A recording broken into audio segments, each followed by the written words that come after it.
May 10, 2023 Unit 7 Property, Estates, and Recording. 2. Which is not an example of chattels real?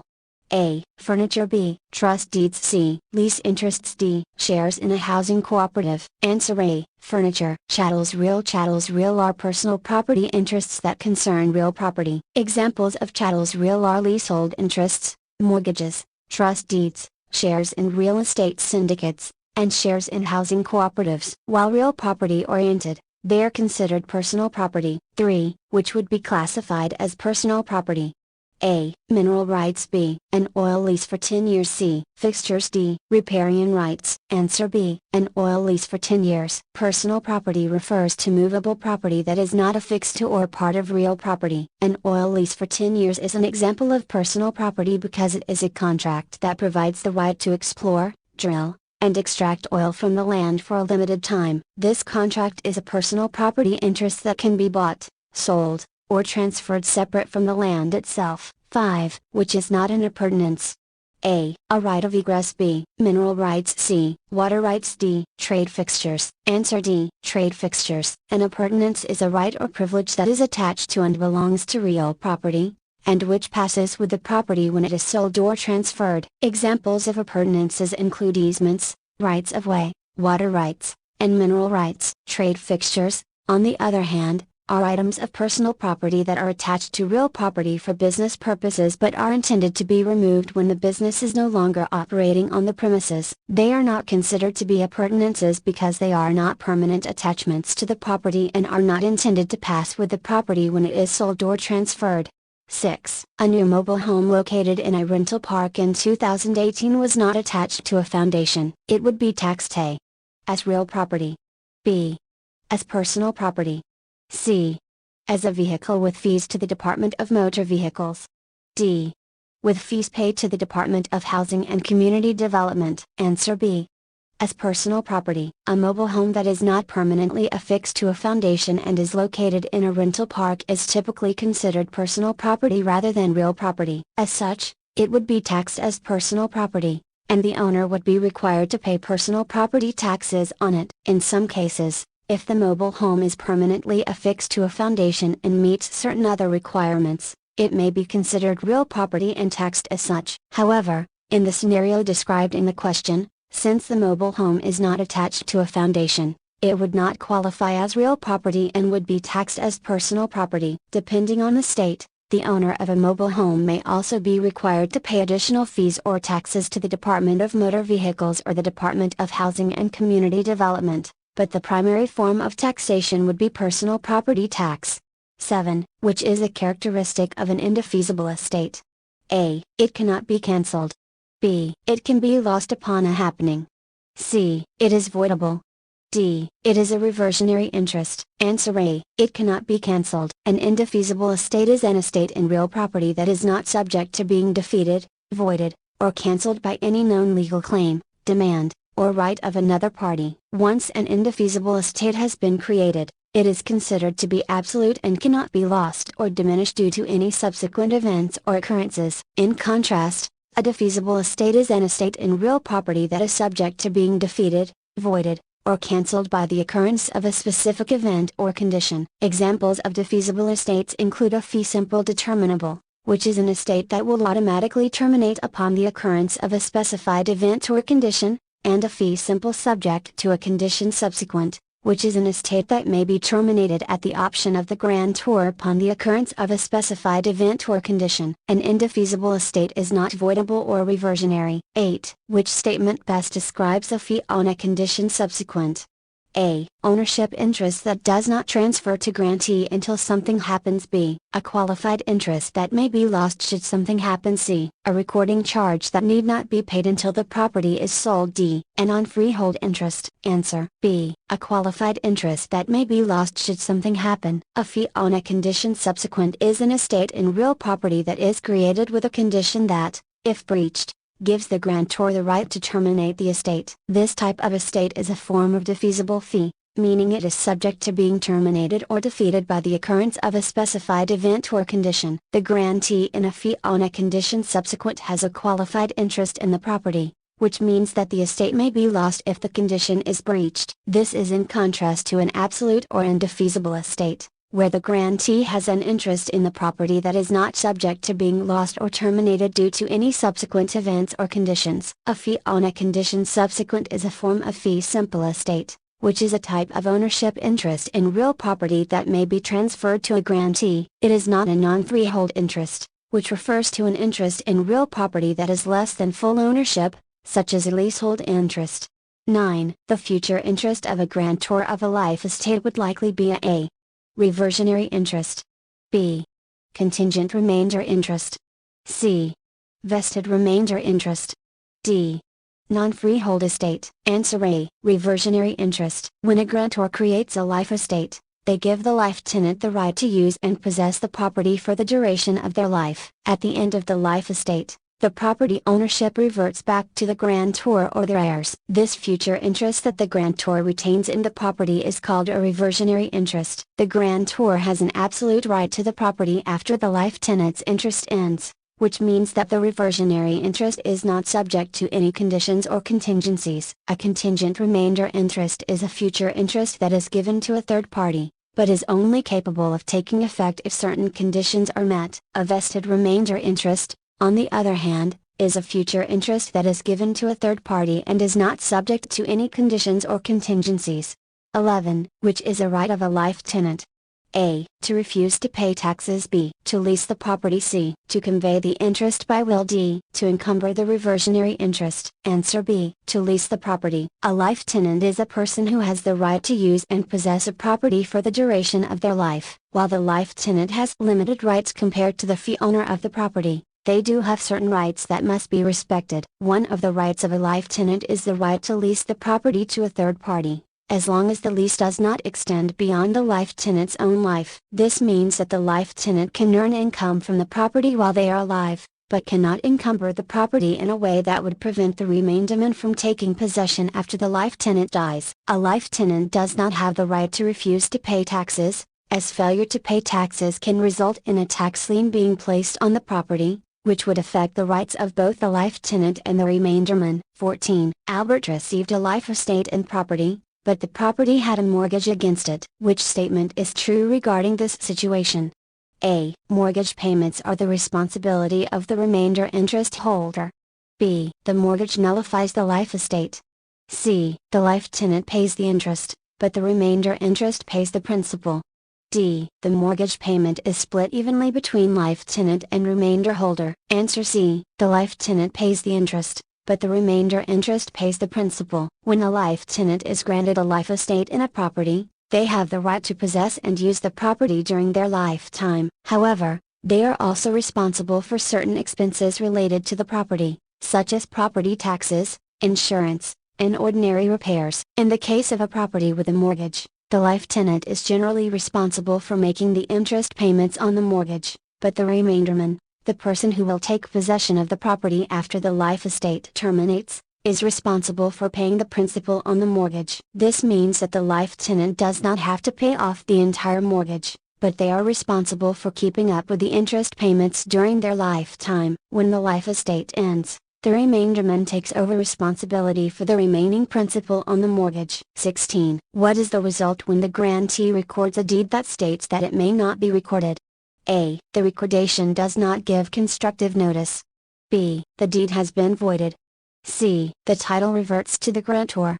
D. The recording gives constructive notice. Answer D. The recording gives constructive notice. 21. Adolf sold to Betty on January 1st. Betty took possession on January 15th and recorded her deed on February 1st. Adolf obtained a home equity loan on the same property on January 10th. The lender, Clement, recorded the same day. On January 20th, Adolf sold the same property to Don, who recorded on January 21st. What are the rights of the parties? A. Don has title subject to Clement's lien. B. Betty has title clear of any lien.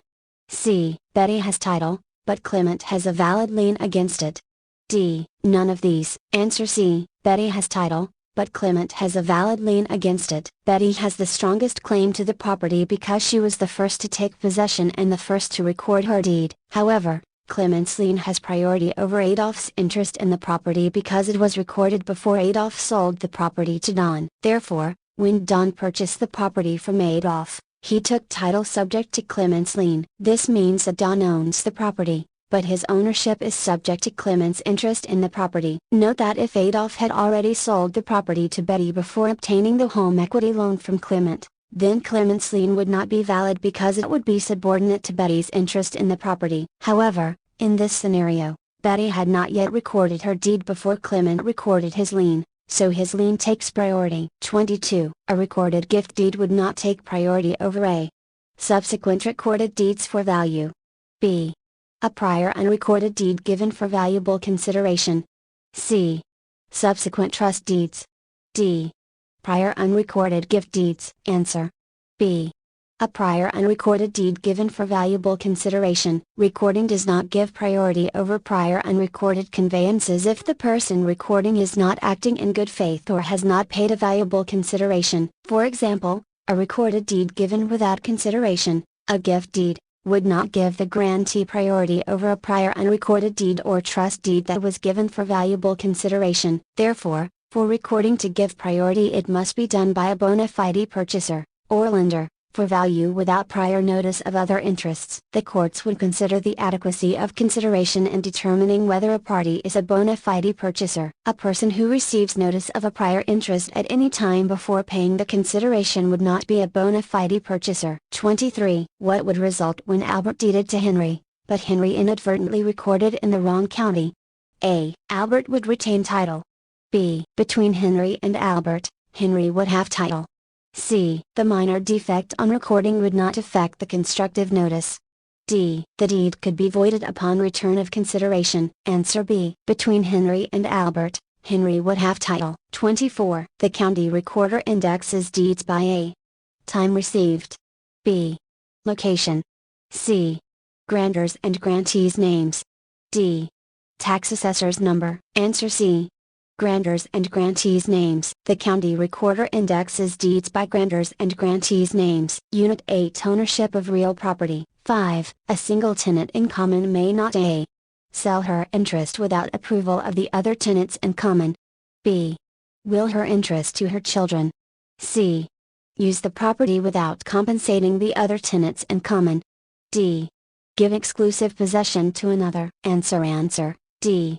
Give exclusive possession to another. Explanation. A tenant in common has the right to possess the entire property along with the other tenants in common. This means that no single tenant in common can give exclusive possession to another without the consent of the other tenants in common. The other options listed may require some form of consent or approval from the other tenants in common but are not necessarily prohibited. 8. Thomas and Andrew own property in joint tenancy. Thomas put a $50,000 mortgage on his interest. A short time later Thomas died. Who owns the property and how? A. Andrew owns the property clear of the mortgage. B. Andrew owns the property with a mortgage against it. C. Because the mortgage destroyed the joint tenancy, Andrew and the heirs of Thomas own the property as tenants in common. D. Andrew and the mortgagee own the property as tenants in common. Answer A. Andrew owns the property clear of the mortgage. 10. After Albert and Helen were married, they purchased a home. The $40,000 down payment was the separate property of Helen. Payments on the home were made with community property funds. Upon marriage dissolution, what are the rights of the parties to the sale proceeds from the house? A. Albert and Helen share the proceeds equally. B. Albert gets 1/2 of the payments made, but Helen gets the remainder. C. Helen is entitled to $40,000 plus 1/2 of the balance of the sale proceeds, if any. D. None of these is true. Answer. In a community property state, like California, any property acquired during the marriage with community funds is presumed to be community property, regardless of how it is titled. However, in this scenario, the down payment was made with Helen's separate property funds, which means that the down payment is considered her separate property, and the remaining payments are community property. Upon dissolution of marriage, the separate property of each spouse is returned to that spouse, and community property is divided equally between the parties. Therefore, in this case, Helen would be entitled to her separate property of $40,000 plus 1/2 of the remaining sale proceeds. and Albert would be entitled to 1/2 of the remaining sale proceeds. The correct answer is C. Helen is entitled to $40,000 plus 1/2 of the balance of the sale proceeds, if any. 11. Without the consent of the other spouse, one spouse can buy real estate using community property funds. B. Sell community real property. C. Give community real property away. D. Lease community real property for 18 months. Answer A. Buy real estate using community property funds. 12. According to community property rules, one spouse alone may A. Sell community real property interest. B. Encumber community real property interest. C. Will community real property interest. D. Do none of these. Answer C. Will community real property interest. 13. Jim and Tom are general partners in a real estate office. Jim dies, leaving all his property to his wife, Lois, who is also a real estate broker. What is the result? A. Lois and Tom are general partners. B. Lois has an interest in the partnership assets but not in the business. C. Lois becomes a limited partner.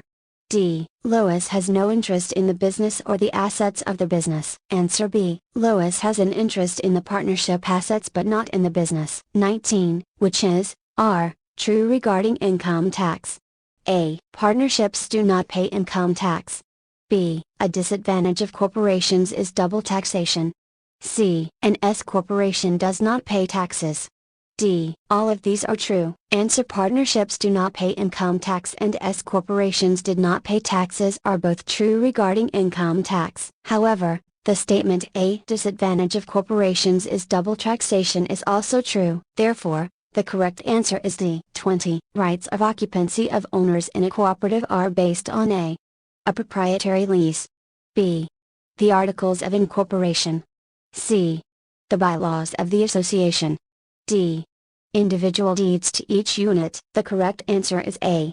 A proprietary lease. In a cooperative, the owners do not own their individual units but rather own shares in the cooperative corporation. They are granted a proprietary lease that gives them the right to occupy a particular unit. The articles of incorporation and bylaws of the cooperative govern the overall operation of the cooperative, but the proprietary lease is the legal document that governs the owner's right to occupy their unit. 21. Ownership as tenants in common with a right to occupy a unit describes A. Cooperative. B. Community apartment project. C. Planned development. D. None of these. Answer B. Community apartment project. 23. The seller of a condominium property must provide the purchaser with A. A copy of the restrictions. B. The association bylaws. C. The Owners Association financial statement showing delinquent assessments. D. All of these documents. The correct answer is D. All of these documents must be provided to the purchaser by the seller of a condominium property. The seller must provide the purchaser with a copy of the CCRs, covenants, conditions, and restrictions, and any other governing documents, the association bylaws, and the association's financial statement, which includes information about delinquent assessments. 25. Notice of known hazardous substances on the premises must be given by A. Owners to buyers. B. Owners to lessees. C. Lessees to owners. D. All of these. Answer D. All of these. Unit 9 Acquisitions and Conveyances. 1. After a deed was signed by the grantor, the grantee made a slight unauthorized alteration that increased the size of the property conveyed from 600 acres to 620 acres. The effect of this modification was that A. The entire deed became void. B. Only 600 acres would be transferred because the alteration cannot pass title. C. 620 acres were transferred, but the grantee could be liable for damages. D. The grantor has 1 year to discover the forgery and void the transfer. Answer that A. The entire deed became void. 3. The most important factor in the delivery of a deed is A. The intent of the grantor. B. Physical conveyance. C. Possession. D. Recording. The correct answer is A. The intent of the grantor. Delivery of a deed refers to the act of transferring the deed from the grantor to the grantee. It is not necessary that the physical deed itself is handed over. Rather, The most important factor in delivery is the intent of the grantor to transfer ownership to the grantee. The grantor must demonstrate an unequivocal intent to transfer title to the grantee for delivery to be effective. 6. Acknowledgement is necessary to a. Deliver a deed. b. Validate a deed for recording. c. Have a formal will. d. Convey legal title. b. Acknowledgement is necessary to validate a deed for recording. 8. Which is a requirement of every valid deed. A. Acknowledgement. B. Dated. C. Witnesses. D. None of these. D. None of these is a requirement of every valid deed. While acknowledgements, dates, and witnesses are commonly included in deeds, their presence is not always necessary for a deed to be valid. However, a valid deed must include a grantor with legal capacity, a grantee who is capable of receiving the property interest, and a legally sufficient description of the property being conveyed. 9. Which is a characteristic of a quitclaim deed. A. It conveys after acquired interests. B. It can convey a partial interest. C. It warrants that the grantor has not previously conveyed the property. D. It warrants that there is nothing against the property that the grantor knows about that has not been disclosed. Answer. B. It can convey a partial interest. Explanation. A quitclaim deed is a legal instrument used to transfer interest in real property. Unlike a warranty deed, a quitclaim deed does not make any promises or guarantees about the quality of the title being transferred. It only transfers whatever interest the grantor may have in the property, whether that interest is partial or full. A quitclaim deed does not warrant that the grantor has not previously conveyed the property or that there is nothing against the property that the grantor knows about that has not been disclosed. 12. A grantor retained an easement over conveyed land. What is this called? A. A reservation. B. An exception. C. A codicil. D. An after acquired interest. Answer. A. A reservation. 14. Tacking on refers to a. An additional party to an agreement. B. Additionally acquired security. C. Adverse use of a previous or subsequent user. D. None of these. Tacking on refers to the ability of successive adverse possessors to add their periods of possession together to meet the statutory time period required to establish adverse possession of a property. Answer. C. Adverse use of a previous or subsequent user. 15. Abel's property was taken by the city for a new civic center. Baker was Abel's tenant in the property and had 5 years remaining on an advantageous lease. Which statement is true of Baker's rights? A. Baker's only right is to 30-day notification. B. Baker has rights against Abel for the value of his lease interest. C. Baker has rights against the city for the value of his lease interest. D. Both B and C are true of Baker's rights. Answer. C. Baker has rights against the city for the value of his lease interest. 16. Loss of value of remaining land caused by a taking under eminent domain is known as A. Inverse condemnation. B. The police power of the state. C. Severance damage. D. Exemplary damage. Answer. C. Severance damage. 17. An owner's property was seized because it was used for drug sales. Which statement is correct? A. The owner is entitled to the fair market value of the property. B. If the owner is not found guilty of a felony, the property must be returned. C. Innocence of any knowledge of the use would be a defense against seizure. D. None of these statements is correct. Answer. C. Innocence of any knowledge of the use would be a defense against seizure. 18. A codicil providing for transfer of real property is a N.A. type of deed. B. Amendment to a deed. C. Original government transfer. D. Amendment to a will. Answer. A codicil providing for transfer of real property is an amendment to a will. 19. Alex's inheritance of a house from his uncle George would be called a bequest. B. Devise. C. Legacy. D. Dedication. The correct answer is B. Devise. A devise refers to the transfer of real property through a will. A bequest refers to the transfer of personal property through a will. And a legacy refers to a gift of personal property or money left in a will. A dedication refers to the gift of private land for public use. 22. Alice and Jack, a married couple, hold all their property as community property. When Alice dies intestate, each of the couple's 5 children will receive a 1/5 of her property. B. 1/5 of 2/3 of her property. C. 1/10 of her property. D. Nothing. When a married couple holds all their property as community property, each spouse owns half of the property and has the right to dispose of his or her half by will. If Alice dies intestate, her half of the community property will go to her surviving spouse, Jack. Therefore, the correct answer is D. Nothing. 23. A woman died intestate, leaving one living son and two grandchildren, by a deceased daughter, as her only living relatives. The disposition of her property would be A. 1/2 to her son and 1/4 to each of the grandchildren. B. 1/3 to her son and 1/3 to each grandchild. C. To the state by a sheet. D. None of these. The correct answer is A.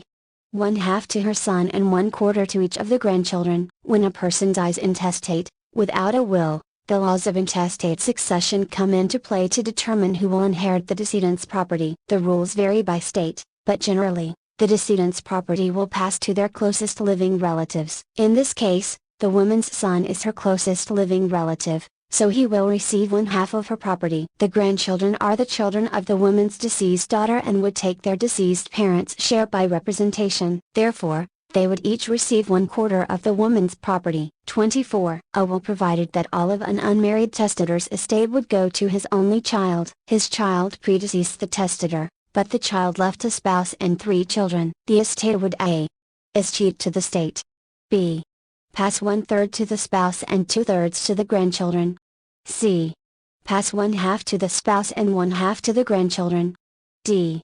Pass 1/3 to each of the grandchildren. Answer D.